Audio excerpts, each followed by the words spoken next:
Ito yung itsura ng aking organizer ko, Marites, dahil wala nga po kami araw-araw sa bahay. Walang mga refill at magulo. Syempre, isa nga ito sa mga bestseller sa ating munting tindahan, kaya naman talaga mabilis maubos. Ayan yung ref ay may tubig, tapos kaunti na nga lang po yung laman. Kaya naman kahit pagod ay talaga naman kailangan na nga mag-refill para naman nga po hindi pangit tingnan at maraming kulang. Ang pagkakaroon talaga ng munting tindahan ko, Marites, ay para ka ring nag-aalaga ng anak mo.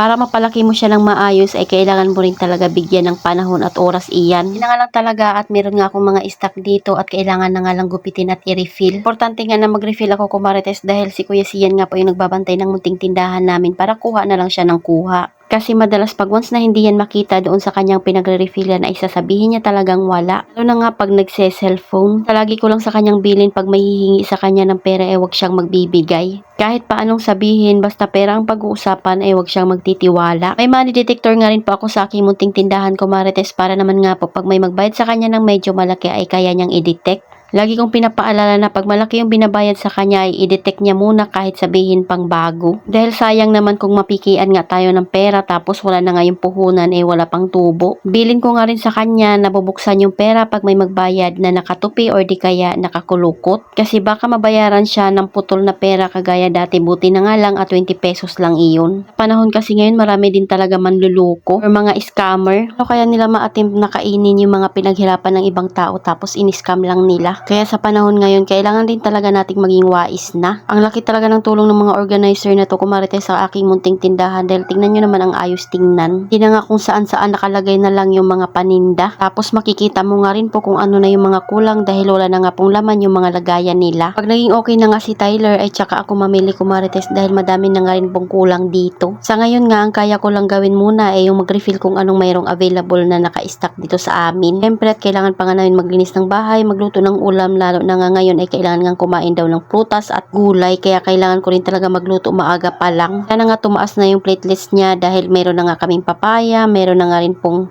ugo, tsaka tawa-tawa at nakainom na nga rin siya.